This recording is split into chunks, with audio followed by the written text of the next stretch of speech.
नमस्कार, आप देख रहे हैं 10 संकेत लाइव और मैं हूं तमन्ना।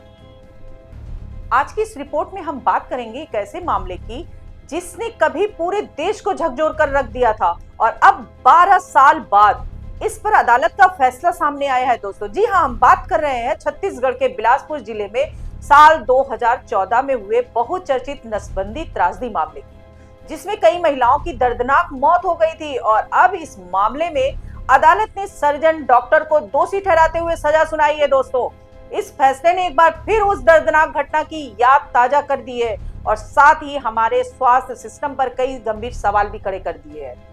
रिपोर्ट के मुताबिक अतिरिक्त जिला न्यायाधीश शैलेश कुमार की अदालत ने सर्जन डॉक्टर आर.के. गुप्ता को गैर इरादतन हत्या का दोषी ठहराया है और उन्हें 2 साल की कैद के साथ 25,000 रुपए का जुर्माना भी लगाया है। इतना ही नहीं, अदालत ने धारा 337 के तहत यानी जीवन को खतरे में डालने वाले कार्य से चोट पहुंचाने के आरोप में अतिरिक्त 6 महीने की सजा और 500 रुपए का जुर्माना भी लगाया है। ये फैसला इसलिए भी महत्वपूर्ण है क्योंकि इस घटना को हुए पूरे 12 साल बीत चुके हैं, लेकिन न्याय की प्रक्रिया आखिरकार अपने निष्कर्ष तक पहुंच ही गई है। हालांकि इस मामले में अन्य 5 आरोपियों को पर्याप्त सबूतों के अभाव में बरी कर दिया गया है, जिनमें दवा सप्लाई से जुड़े लोग भी शामिल थे। लेकिन सवाल ये उठता है कि आखिर उस दिन हुआ क्या था जिसने इतनी बड़ी त्रासदी को जन्म दे दिया। दरअसल नवंबर 2014 में बिलासपुर जिले के नेमीचंद जैन अस्पताल, सकरी सहित गौरेला, पेड्रा और मरवाहिस में सरकारी सामूहिक नसबंदी शिविर आयोजित किए गए थे।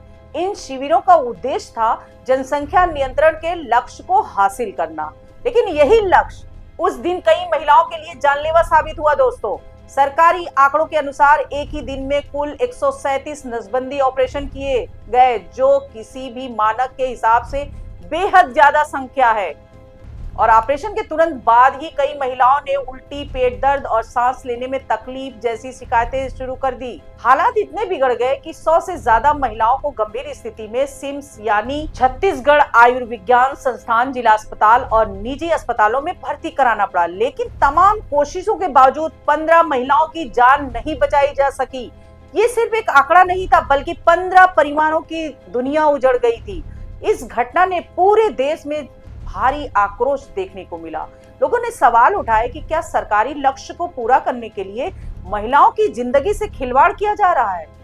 क्या स्वास्थ्य सेवाओं में इतनी लापरवाही अस्वीकार है? जांच में जो बात सामने आई है, उन्होंने इस त्रासदी को और भी भयावह बना दिया। एक सेवानिवृत्त न्यायाधीश की जांच रिपोर्ट में साफ कहा गया कि मौतों का कारण घोर चिकित्सकीय लापरवाही थी। इसके अलावा घटिया और संभवतः जहरीली दवाओं के इस्तेमाल और तय दिशा निर्देशों के उल्लंघन की बात भी सामने आई। अभियोजन पक्ष ने अदालत में दलील दी कि इतनी बड़ी संख्या में कम समय में ऑपरेशन करना ही अपने आप में गंभीर लापरवाही थी और यही इस त्रासदी की मुख्य वजह बना। इसके बाद महिलाओं को जो दवाएं दी गई वे भी संदिग्ध थी। जांच में जिंक फास्फाइड जैसे जहरीले तत्व मिलने की आशंका जताई गई थी, जो कि आमतौर पर चूहा मारने की दवा में इस्तेमाल होता है। सोचिए, जिस दवा से लोगों को ठीक होना था वही उनकी मौत का कारण बन गई। ये मामला सिर्फ एक डॉक्टर की गलती का नहीं, बल्कि पूरे सिस्टम की विफलता का प्रतीक बन गया। जहां एक तरफ लक्ष्य आधारित जनसंख्या नियंत्रण का दबाव था, तो वहीं दूसरी तरफ बुनियादी चिकित्सा मानकों की अनदेखी की जा रही थी। अदालत ने अपने फैसले में स्पष्ट कहा कि इस त्रासदी का मुख्य कारण घोर लापरवाही और बेहद कम समय में अत्यधिक संख्या में सर्जरी करना था। यानी साफ है कि यह कोई सामान्य चूक नहीं, बल्कि एक ऐसी गंभीर लापरवाही थी जिसकी कीमत महिलाओं को अपनी जान देकर चुकानी पड़ी। हालांकि इस फैसले के बाद एक और बहस शुरू हो गई है दोस्तों। क्या 2 साल की सजा इतनी बड़ी त्रासदी के लिए पर्याप्त है? क्या 15 जिंदगियों की कीमत इतनी कम हो सकती है? ये सवाल आज भी समाज के सामने खड़ा है। तो वहीं दूसरी तरफ ये भी सच है कि न्यायिक प्रक्रिया में सबूतों का होना बेहद जरूरी होता है और जिन अपराधियों के खिलाफ पर्याप्त सबूत नहीं मिले उन्हें अदालत ने बरी कर दिया। लेकिन इससे ये सवाल खत्म नहीं होता दोस्तों कि आखिर दवाओं की गुणवत्ता की जिम्मेदारी किसकी थी, सप्लाई चेन में कहां चूक हुई और इस तरह की घटनाओं को रोकने के लिए क्या कदम उठाए गए। इस घटना ने उस समय देश भर में नसबंदी कार्यक्रमों को लेकर एक बड़ी बहस छेड़ दी थी।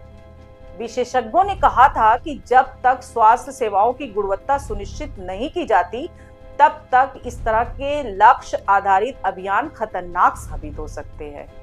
महिलाओं के स्वास्थ्य और अधिकारों को नजरअंदाज करके सिर्फ आंकड़ों का खेल खेलना किसी भी सभ्य समाज के लिए उचित नहीं है और यही वजह है कि इस घटना के बाद सरकार को भी अपनी नीतियों पर पुनर्विचार करना पड़ा। कई जगहों पर दिशा निर्देशों को सख्त किया गया, लेकिन सवाल ये है कि क्या जमीनी स्तर पर वास्तव में बदलाव हुआ है या नहीं। आज जब इस मामले में अदालत का फैसला आया है तो ये सिर्फ एक सजा का मामला नहीं बल्कि एक चेतावनी भी है कि अगर सिस्टम में सुधार नहीं किया गया तो ऐसी त्रासदियां फिर दोहराई जा सकती हैं।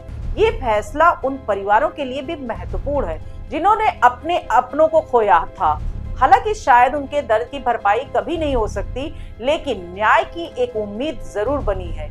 इस पूरे मामले से हमें ये सीख मिलती है कि स्वास्थ्य सेवाओं में किसी भी तरह की लापरवाही की कोई जगह नहीं होनी चाहिए, खासकर जब बात जनहित से जुड़ी योजनाओं की हो। सरकार और प्रशासन को ये सुनिश्चित करना होगा कि भविष्य में किसी भी तरह के शिविर में सभी मानकों का सख्ती से पालन हो, पर्याप्त संसाधन उपलब्ध हो और डॉक्टरों पर किसी भी तरह का अनावश्यक दबाव ना हो, क्योंकि जब लक्ष्य इंसान से बड़ा हो जाता है तो ऐसी ही त्रासदियां जन्म लेती है। फिलहाल बिलासपुर नसबंदी कांड पर आया यह फैसला एक बड़ा संदेश देता है कि लापरवाही चाहे कितने भी साल पुरानी क्यों ना हो, न्याय की प्रक्रिया उसे सामने जरूर लाती है। लेकिन असली सवाल अब भी यही है कि क्या हम इस घटना से सबक लेंगे या फिर किसी और त्रासदी का इंतजार करेंगे। आप इस पूरे मामले पर क्या सोचते हैं? क्या यह सजा पर्याप्त है और क्या हमारे स्वास्थ्य सिस्टम में सुधार हुआ है? अपनी राय कमेंट्स में जरूर बताइएगा दोस्तों। नमस्कार।